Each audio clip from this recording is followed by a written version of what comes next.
രഞ്ജിനി എന്ന് പറയുന്ന ആ ലേഡിയുടെ മുമ്പിൽ വെച്ചിട്ട് വളരെ അസഭ്യമായ രീതിയിൽ ലൈംഗിക ചുവയോടുകൂടി സംസാരിച്ചതും മുണ്ടുപൊക്കി കാണിച്ചതും ഒക്കെ. അവിടെ നേരത്തെയും ഇതുപോലൊരു കൗൺസിലർക്കെതിരെ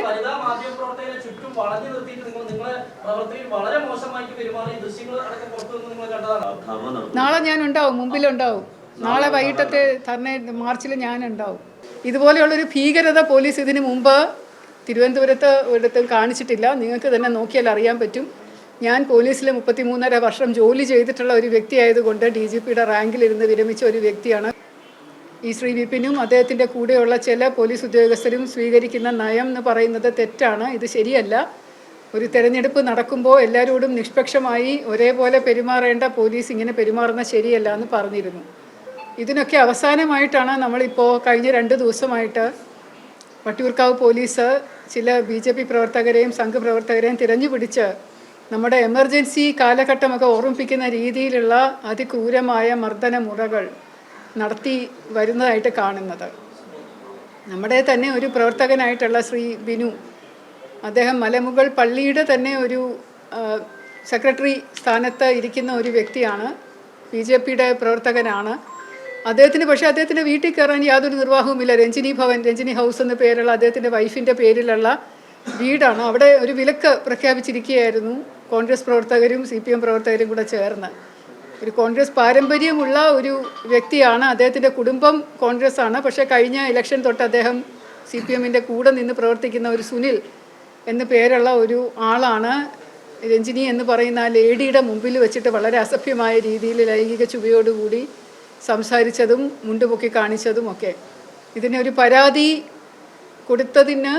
എഴുതി കൊടുത്തതിന് ഒരു കൃത്യസമയത്ത് ഒരു കേസ് പോലും എടുക്കാൻ കൂട്ടാക്കാതെ അവസാനം 17-ാം തീയതി നടന്ന ഒരു സംഭവത്തിന് 19-ാം തീയതിയാണ് പോലീസ് FIR പോലും ഇട്ടിരിക്കുന്നത്. അതിലിതുവരെ ആരെയും അറസ്റ്റ് ചെയ്തതായിട്ടും അറിയില്ല. പക്ഷേ ഇതിന് മുമ്പായിട്ട് വളരെ ക്രൂരമായിട്ടുള്ള നടപടികളാണ്. വീട്ടിൽ കയറാൻ പറ്റാതിരുന്ന ബിനുവിനെയും ഫാമിലിയെയും സ്വന്തം വീട്ടിൽ താമസിക്കണ്ടേ. അപ്പോൾ അതിന് വേണ്ടിയിട്ട് ഞങ്ങൾ പല പോലീസ് ഓഫീസേഴ്സിനെയും സമീപിച്ചപ്പോൾ അതൊക്കെ വിശദമായിട്ട് ഇവർ പറയും.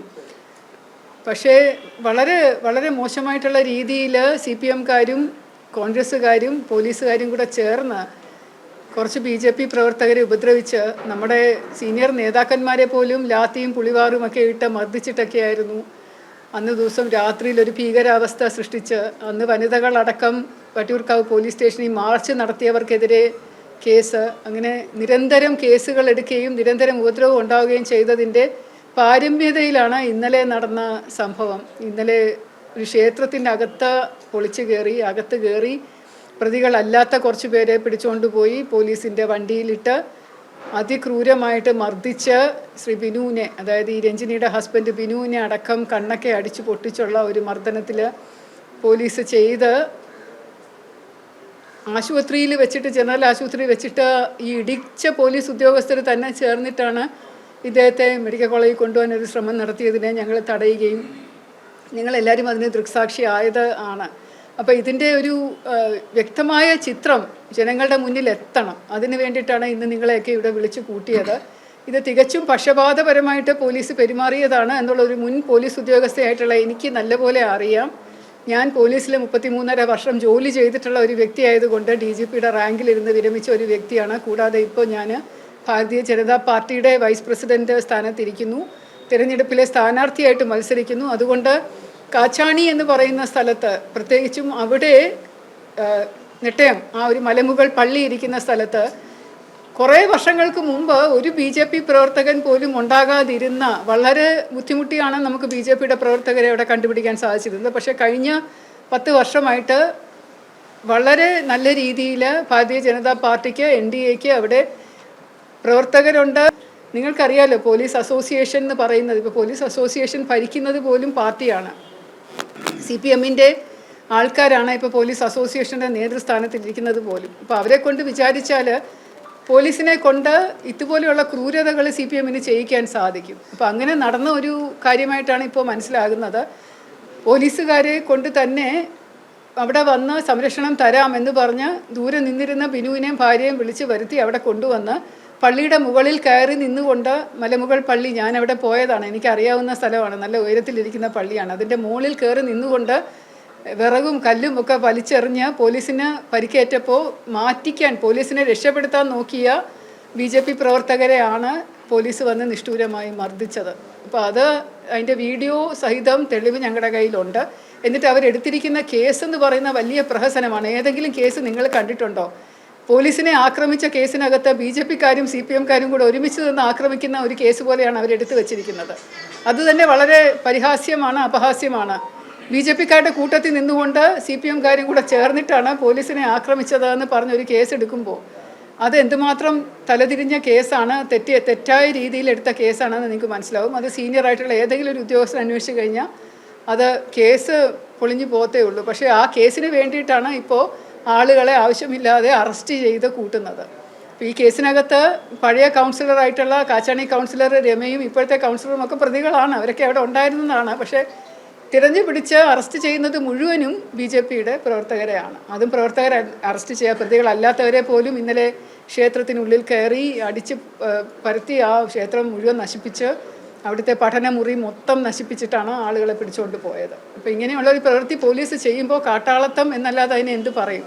ഇതുപോലെയുള്ളൊരു ഭീകരത പോലീസ് ഇതിനു മുമ്പ് തിരുവനന്തപുരത്ത് ഒരിടത്തും കാണിച്ചിട്ടില്ല. നിങ്ങൾക്ക് തന്നെ നോക്കിയാൽ അറിയാൻ പറ്റും.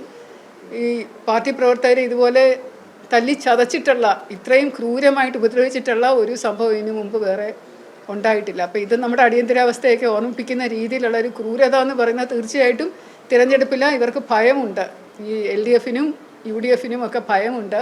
BJP കയറി വരുമോ, ആ കാച്ചാണി ഏരിയ വേണ്ടി നഷ്ടമാവുമോ എന്നൊക്കെയുള്ള പേടിയുടെ പുറത്ത് ചെയ്യുന്നതാണെന്നേ പറയേണ്ടതുള്ളൂ. അതുതന്നെയാണ് തോന്നുന്നത്. ബാക്കിയുള്ള കാര്യങ്ങൾ ശ്രീ ജയനും ശ്രീ മണികണ്ഠനും ഒക്കെ വിവരിക്കും. എവിടെ അവിടെ പള്ളിയിൽ കയറ്റിയത് ആരാണ്? പള്ളിക്കകത്ത്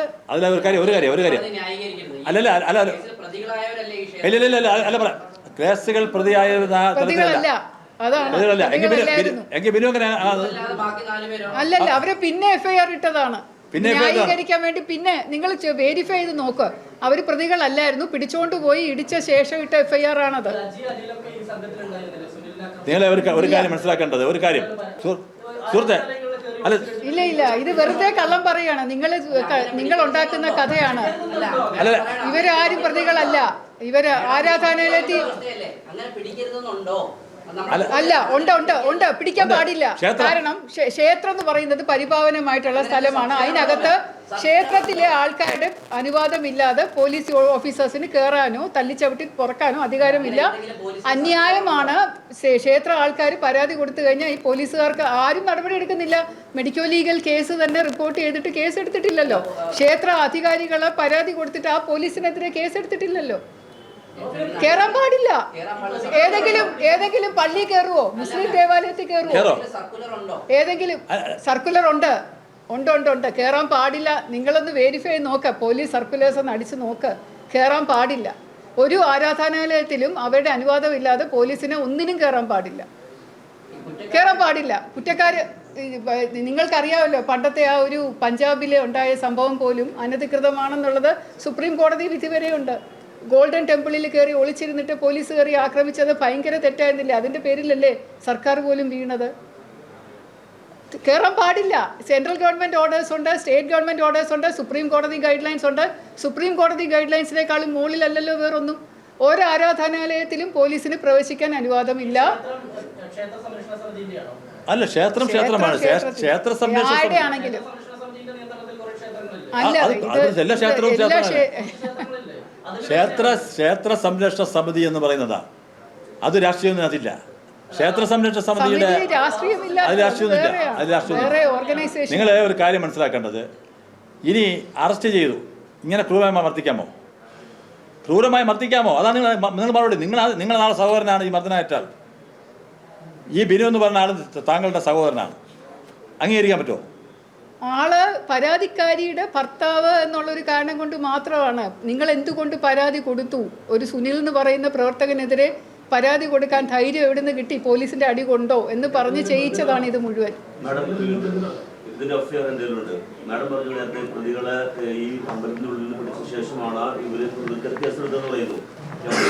ഇന്നലെ പുലർച്ചെ 3 മണിക്കാണ് 19 അവർ പേരുൾപ്പെടെ FIR-ലുണ്ട് ബിനു ഉണ്ടോ? ബിനു ഉണ്ടോ? ബിനുണ്ടോ? അയ്യപ്പുണ്ടോ? അയ്യപ്പനുണ്ടോ? പ്രതി വെളുപ്പിന് 3 മണിക്കാണ് എഫ്ഐആർ ചെയ്യുന്നത്. അതിനുശേഷമാണ് ഉച്ചയ്ക്ക് അമ്പലത്തിൽ ഏർപ്പെടുത്തിയിരിക്കുന്നത്. ഡേറ്റ് പറ, ഡേറ്റ് എന്നെ കാണിക്കൂ. 3 മണിക്കാണ് എഫ്ഐആർ ചെയ്യുന്നത്. അല്ല, അത് കഴിഞ്ഞിട്ടാണ് പിടിച്ചോണ്ട് പോയത്. ഇന്ന് രാവിലെ അല്ലേ? 19 പ്രതികളുടെ പേരുണ്ട് അതില്. ഇന്ന് രാവിലെ അല്ലേ 3 മണിക്ക്? ഇന്നലെ 20th ഇന്നലെ 20 കാണിക്കൂ. അല്ല, യു ഷോ മീ. കാണിച്ചു കഴിഞ്ഞാൽ ഞാൻ വിശ്വസിക്കാം. അമ്പലത്തിൽ പിടിച്ച ശേഷമല്ല, അമ്പലത്തിൽ പിടിച്ച ശേഷമല്ല. അപ്പൊ അതായത് അവർ പ്രതികളായ ശേഷമാണ് അമ്പലത്തിൽ വെച്ചിരിക്കുന്നത്. ബിനു പ്രതിയാണോ? ബിനു പ്രതിയാണോ? ബിനു വേറെ കേസിലാണ്. ഒരു കേസിലും പ്രതിയല്ല. ഓ, ഈ കേസ് എന്ന് പറയുന്നത് ഞാൻ പറഞ്ഞ കേസാണ്. ഇത് ആ കേസല്ല.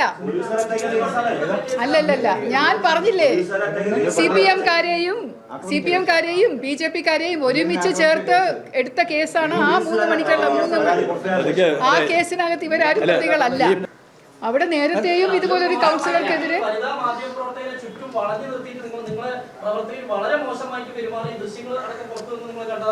അല്ല, ഏത് കാര്യത്തിന് ഞങ്ങൾ തെറ്റ് ചെയ്തിട്ടുണ്ടെങ്കിൽ തെറ്റായി തന്നെ കാണും. അല്ല, തെറ്റ് കാണും. പോലീസിനെ കയറുന്നതിന് യാതൊരു തടസ്സവും ഇല്ല എന്ന് പറയുന്നു. അതുകൊണ്ടല്ലേ കമ്മീഷണർ അത് തെറ്റായി പോയി എന്ന് പറഞ്ഞിട്ടുണ്ടോ?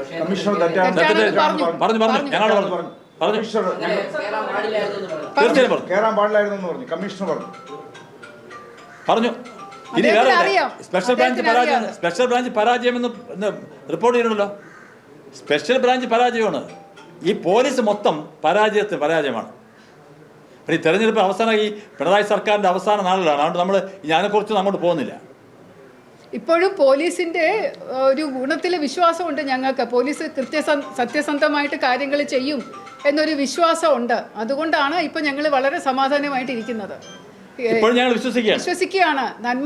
നീതിയുക്തമായിട്ട് പോലീസ് ഇതിൽ നടപടി എടുക്കും എന്നുള്ളൊരു വിശ്വാസത്തിൻ്റെ പുറത്തും കൂടിയാണ് ഈ പത്രസമ്മേളനം ഇവിടെ നടത്തുന്നതെന്ന് മനസ്സിലാക്കണം. നിങ്ങളെ ഒരു കാര്യം മനസ്സിലാക്കണം. നിങ്ങൾ ഇന്നലെ വിളിക്കാത്ത, ഇന്നലെ നിങ്ങൾ വന്നല്ലോ, നിങ്ങളുടെ അടുത്തൊന്നും പറഞ്ഞില്ലല്ലോ. കാരണം ഞാൻ ആ ഹോസ്പിറ്റലിൽ നിന്ന് വീണ്ടും കമ്മീഷണറെ കണ്ടു. ഞങ്ങളെ പ്രവർത്തകർ ഇത്രയും ക്രൂരമായ മർദ്ദനമേറ്റ് ഞങ്ങൾ നേരിട്ട് കണ്ട് ഞങ്ങൾ മാനസികമായി തകർന്ന ഈ അവസ്ഥയിലും ഞങ്ങൾ വീണ്ടും നിയമത്തിൻ്റെ വഴി കൂടെ പോട്ടെ എന്ന് ഞങ്ങൾ 5 മണിക്ക് വീണ്ടും ഞങ്ങൾ BJP സംസ്ഥാന ജനറൽ സെക്രട്ടറി എസ് സുരേഷും ഞാനും ജില്ലാ അധ്യക്ഷൻ ഞാനും RSSൻ്റെ ചുമതലപ്പെട്ട ആൾക്കാരും ഞങ്ങൾ വീണ്ടും കാണുകയാണ്.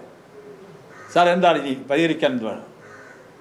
അപ്പോൾ അദ്ദേഹം പറഞ്ഞു ഞങ്ങൾ ആവശ്യം അംഗീകരിക്കാമെന്ന് പറഞ്ഞു. ഞങ്ങൾ ഉച്ചവരെ നോക്കി, നിങ്ങളെ വിളിക്കുന്ന ടൈം വരെ ഞങ്ങൾ നോക്കി, നടക്കില്ല ഞങ്ങൾക്കറിയാം. പക്ഷേ ഇപ്പോഴും ഞങ്ങൾ വിശ്വസിക്കുന്നു ഞങ്ങളുടെ ഭാഗത്തു നിന്ന് വേറെ ഒരു പ്രകോപനമായ ഒന്നും ഉണ്ടാവില്ല. നിയമത്തിൻ്റെ വഴി കൂടെ തന്നെ മുമ്പോട്ട് പോകും. നിയമപരമായി തന്നെ ഞങ്ങൾ മുമ്പോട്ട് പോകും. ജനാധിപത്യ മര്യാദ അനുസരിച്ച് ജനാധിപത്യപരമായിട്ടുള്ള സമരമാർഗങ്ങളിലും പോരാട്ടങ്ങളിലും ഞങ്ങൾ പോകും. അറസ്റ്റ് ഉണ്ടാവട്ടെ. അറസ്റ്റുകളൊക്കെ നമുക്ക് ന്യായമായിട്ടുള്ള അറസ്റ്റ് ആണെങ്കിൽ ഞങ്ങൾ അതിനെതിരല്ല. അന്യായമായിട്ട് പോലീസ് പിടിച്ചുകൊണ്ട് പോയി അറസ്റ്റ് ചെയ്യുന്നതിന് മാത്രമേ ഉള്ളൂ എതിര്. പോലീസ് അറസ്റ്റ് ചെയ്ത്, പക്ഷേ നിങ്ങൾ ഈ മർദ്ദിക്കുന്നതിനാ മർദ്ദനം എന്നാ കമ്മീഷണർ മെസ്സേജ് അയച്ചിരുന്നു. ഈ പട്ടിക CA നടപടി ഉണ്ടായില്ലെങ്കിൽ താങ്കൾ കമ്മീഷൻ ഓഫീസിന് മുന്നിൽ